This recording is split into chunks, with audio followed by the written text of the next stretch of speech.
20 minutes before she married another man, my phone buzzed against my leg, and I made the mistake of looking down. 6 words on the screen. Tell me to stop, and I will. I was standing in a church vestibule in a rented tux with her fiancé's ring in my pocket, and I had exactly 19 minutes to decide what kind of man I was. My name is Ryan Delgado. I was 32, a structural engineer in Fort Collins, Colorado, and I had spent 11 years being the best friend of a woman named Nora Whitfield. 11 years. That's not a friendship, that's a geological formation. That's rock laid down in layers so slow you don't notice it becoming stone until you try to move it. We met at 19 in a college laundromat at 1 in the morning. She was crying. Quietly, furiously, the way you cry when you're mad at yourself for crying. Because her dryer had eaten 4 quarters and she was down to her last $8. I gave her my quarters. She tried to refuse. I told her they weren't a gift, they were an investment, and someday she'd owe me a favor of unspecified enormity. She laughed with a wet face and said, "Deal." And that was it. That was the whole beginning. For 11 years, Nora Whitfield was the first person I called about everything. Good news, bad news, the news that isn't news at all. A weird bird outside my window, a song I couldn't stop playing, the exact temperature of my despair on a Tuesday. She knew my coffee order and my worst year and the name of the girl who broke my heart at 23. I knew she hated cilantro, that she read the last page of books first because uncertainty gave her hives, and that when she was scared she got very still and very polite, which is the tell almost nobody catches. I caught it. I always caught it. Here's the thing about being someone's best friend for 11 years when you're in love with them. You get extremely good at math. Not real math. The other kind. The kind where you calculate the exact number of seconds you can look at someone before it becomes a look. The kind where you know precisely how long a hug can last before it turns into a question. I could do that math in my sleep. I did it at her graduation. I did it at her father's funeral, standing behind her with my hand on her back for 4 seconds, then 3, then none. I did it every single time she fell asleep against my shoulder on a road trip, and I stayed awake for 200 miles because moving would have woken her, and I couldn't afford to lose the weight of her head. 11 years of arithmetic. Never once said the number out loud. Why not? I've had a lot of time to think about that, and the honest answer is not romantic. It's not noble. I was a coward with good manners. Every year that passed, the confession got more expensive. At year 2, telling her would have cost me an awkward month. At year 6, it would have cost me a friendship. By year 10, it would have cost me the entire architecture of my life. Because by then, she wasn't just my best friend. She was the load-bearing wall. Tell her and it holds, or tell her and the whole house comes down. I'm a structural engineer. I know better than to test a load-bearing wall out of curiosity, so I said nothing. For 11 years, I said nothing. And I told myself that was love. The quiet kind, the loyal kind, the kind that doesn't make demands. That's the lie I lived in. It was a very comfortable lie. It had good light. Then, Grant Hollis happened. I want to be fair here, and being fair is going to make me look worse, so buckle up. Grant was a good man. Not a villain, not a fool, not secretly cruel. He was a physical therapist with an easy laugh and forearms, and a genuine, uncomplicated kindness that I resented specifically because it was genuine and uncomplicated. He remembered Nora's mother's birthday. He fixed her car's brake light without being asked. He looked at her like she was weather he was grateful for. I met him 18 months before the wedding, at a bar, and I shook his hand and made him laugh within 4 minutes because I am, apparently, physically incapable of not being charming at my own funeral. He told me later that night that Nora talked about me constantly. Ryan says this. Ryan would know that. He said it warmly. He wasn't threatened. He said, "It's good she's got you. Everybody should have a Ryan. Everybody should have a Ryan." I've turned that sentence over about 9,000 times. He meant it as the highest compliment. It landed like a diagnosis, because that's what I was. A Ryan. A category of person. The one who's there. The one who knows. The one who gets called at midnight and shows up at midnight, 15 and never ever asks for anything, and therefore never ever gets anything. The engagement happened in a park in April. She called me before she called her mother. That's the detail that still gets me. Before her mother. She was breathless and laughing, and I was standing in a parking garage on level 3, and I said, "Nora, that's incredible. I'm so happy for you." And my voice did not crack, not once. And I have never been prouder of anything I've done in my life or more ashamed of it. She asked me to be a groomsman. Grant sighed. Because Grant wanted it, he actually wanted it. He said something about how it'd be weird if the most important guy in her life was just sitting in a pew. He shook my hand again. Good man. Good man. I said yes because saying no would have required explaining, and explaining would have required the truth. The next 4 months were the longest of my life. I helped her taste cakes.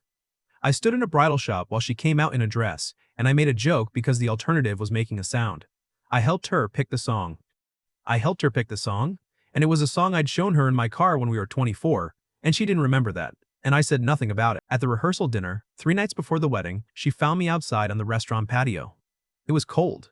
She was wearing my jacket, because she was always wearing my jacket, because that's a thing we'd done for 11 years, and nobody had ever thought twice about it. "You're being weird," she said. "I'm being festive." "You're being weird festively. Which is worse?" She sat down on the low wall next to me. Close, shoulder to shoulder. I did the math. 4 seconds. 3. "Ryan, talk to me. You've been off since April." I looked at her. This is the moment, if you want to know. This is the one. 3 nights before, on a cold patio, in my jacket, asking me directly what was wrong. She opened the door and stood in it and asked me to come through. "I'm just tired," I said. She looked at me for a long moment. And here's the thing I would replay for the rest of my life. She was doing the still, polite thing. The scared thing. Her hands folded. Her voice careful. "Okay," she said. And then she went back inside, and I stayed out there and looked at a parking lot for 11 minutes, which is one for every year. Though I didn't notice that until much later. The day of the wedding was, of course, perfect. Gorgeous. 68 degrees. The kind of Colorado September that makes people move here. The church was old stone with big windows, and the light came through them in slabs. Everyone said the light was incredible. Everyone kept saying it, over and over, the way people do when they need something to say. I got there at 10. I helped Grant with his tie because his hands were shaking. He laughed about it, embarrassed. "I've done this tie 1,000 times, he said. "Body's just decided today's different." "It is different," I said, and fixed his tie, and I meant it kindly, and I did mean it kindly. "That's the part I need you to believe." He asked me to hold the ring. Not the ring bearer. The actual ring, the real one. Because the ring bearer was his 6-year-old nephew, and Grant, wisely, did not trust a 6-year-old with $8,000. So he pressed it into my palm, and closed my fingers around it and said, "Don't lose this, man." I put it in my left breast pocket, right over the sternum. You could feel it there if you pressed your hand flat. 11:40 in the morning, 20 minutes to the ceremony, I was standing in the vestibule. That little stone antechamber where the wedding party waits and pretends to be calm. Groomsmen adjusting cuffs. Somebody's aunt taking pictures. The organist doing that warm-up thing where they play 8 bars of everything, and my phone buzzed. I almost didn't look. I want that on the record. I almost let it go, because who texts during a wedding, and I was 3 feet from a door and had a job to do. Then it buzzed again. And a third time. Fast, insistent, wrong. I looked. "Nora Whitfield, are you at the church yet? I need you to answer." "Ryan." My whole body went cold. I typed back with hands that suddenly didn't belong to me. "I'm here." Vestibule. "What's wrong? Are you okay?" The 3 dots appeared. Disappeared. Appeared again. Disappeared. That went on for 11 seconds. I counted. I count things when I'm terrified, apparently. Then, "Tell me to stop, and I will." I stared at those 6 words until they stopped being words and turned into shapes. The organ warmed up. Somebody laughed. The light came through the windows and slabs, and everyone kept saying it was incredible. The dots came back. I'm in the bride's room. I'm dressed. My dad's watch is on my wrist, and my mother is crying in the hallway, and I am fully, completely ready to marry a good man in 19 minutes. And I'm sitting here with my phone in my lap texting you. So, tell me to stop, and I will. 1 word, Ryan. That's all it takes. Say it, and I put the phone down, and I don't get up. Say nothing, and I walk out there and I marry him, and I never say this again for the rest of my life. I mean that, never. This is the only time this door is ever going to be open. I've been standing in it for 11 years, waiting for you to notice. I could not breathe. I genuinely could not. I had to put my hand on the stone wall. One of the groomsmen said something to me, asked if I was all right, and I heard it from underwater. "Nora, don't. Don't do the thing where you buy time. You do that. You buy time, and then time runs out, and then you're safe. You know what I've figured out about you, Ryan? You're not shy. You're not clueless. You're the most observant person I have ever met, and you have noticed everything about me for 11 years. You knew I was scared at my dad's funeral before I did. You know when I'm lying by which shoulder goes up. You noticed. You just never chose. 3 nights ago, I sat next to you on a wall in your jacket, and I asked you what was wrong, and I gave you every single thing I had. I had a whole speech. I've been carrying it around for a month like a grenade. And you said, "I'm tired." Do you know what I did in my car after? I laughed. For like 10 minutes. Because of course you said that. The dots stopped. 15 seconds of nothing. Then, I'm not doing this to blow up my life for fun. I love Grant. That's the part that's killing me. I actually love him. He's good, and he's kind, and he chose me out loud every day, no math, no waiting, no 11 years of almost. He just said it, Ryan. Like it was easy. Like it was allowed. And I said yes, and I meant it. But I'm sitting here in a $2,000 dress, and I cannot make myself stand up, because there is one person who never said it, and he's standing 40 feet away with the ring in his pocket. And if I walk down that aisle without knowing, I will be asking myself for the rest of my life. So I'm asking you instead. Right now. Once. Tell me to stop, and I will. I looked up. 40 feet away, through the vestibule arch, down the little hall. The bride's room door. White painted wood. Closed. Somebody's aunt was still taking pictures. The organist finished her warm-up and started actually playing. 17 minutes. Here is what went through my head. And I'm going to be honest, even though honesty doesn't flatter me. The first thing I felt was not love. It was rage, not at her. At myself. But it came out shaped like rage at her, the way pain always looks for the nearest exit. Because she was doing to me in 90 seconds what I hadn't been able to do in 11 years, and she was doing it better. She was braver than me. On her wedding day. In a dress.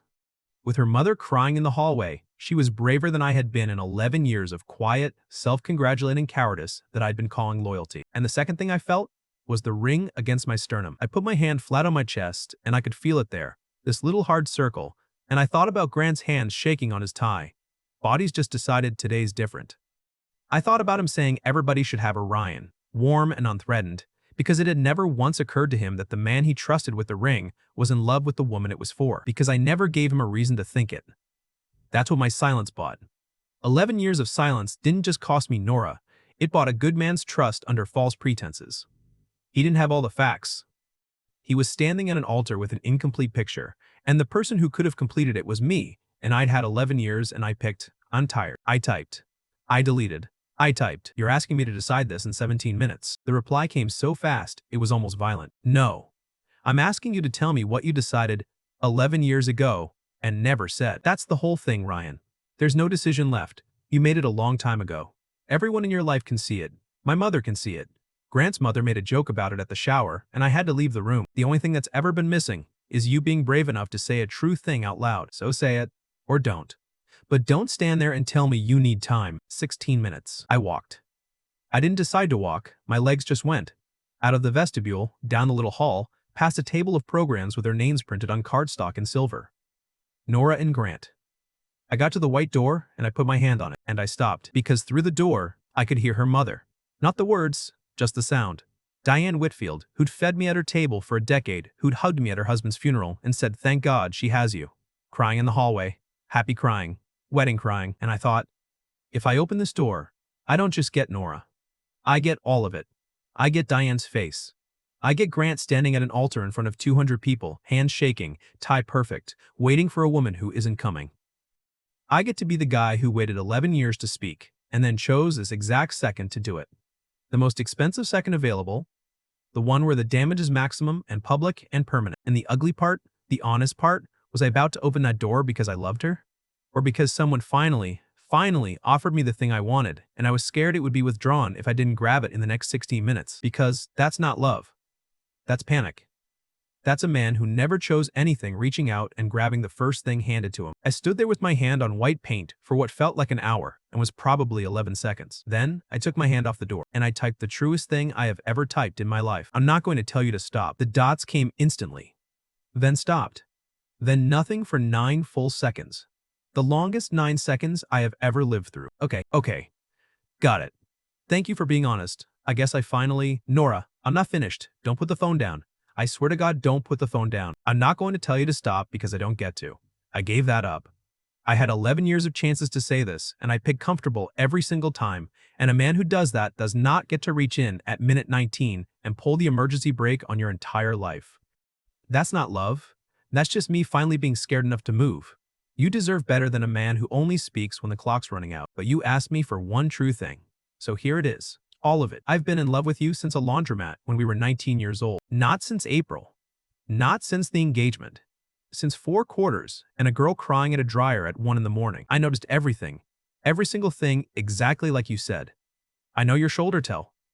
I know you read the last page first.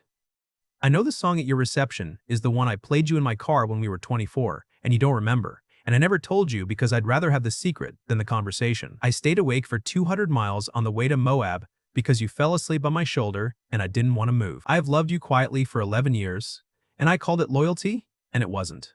It was cowardice with better lighting. You were braver in 90 seconds today than I've been in a decade, and that will be true for the rest of my life. So no, I'm not telling you to stop. I'm telling you the thing I should have said at 19 and at 24 and 3 nights ago on a cold wall while you sat next to me in my jacket handing me a grenade. I love you. I have always loved you. And now you know. And that's ALL you get from me today. Because you have 15 minutes and a good man at the end of that aisle, and the choice is yours. It was always supposed to be yours, and I stole 11 years of it by staying quiet. I'm giving it back, right now. All of it. If you walk out there and marry him, I will stand in that room and I will be happy for you. And it will not be a lie, because loving you and wanting you to be okay have never once been in conflict. And if you don't, then I'm here. I've been here since the laundromat. I'm not going anywhere either way, but I'm not making this decision for you. Not this one. You choose. You choose free, without me pulling on you. That's the only honest thing I have left to give you. I hit send. My hands were shaking so hard I nearly dropped the phone on the stone. The dots appeared. Vanished. Appeared. 30 seconds. 40. You absolute idiot. 11 years. 4 quarters? I gave them back. I gave you 4 quarters the next week. You wouldn't take them. You said the investment hadn't matured. I still have them, Ryan. In a jar. In my kitchen. In the apartment I'm moving out of tomorrow. I don't know why I kept them. For 11 years, I did not know why I kept them. The dots. I need you to not text me again. Not because I'm angry.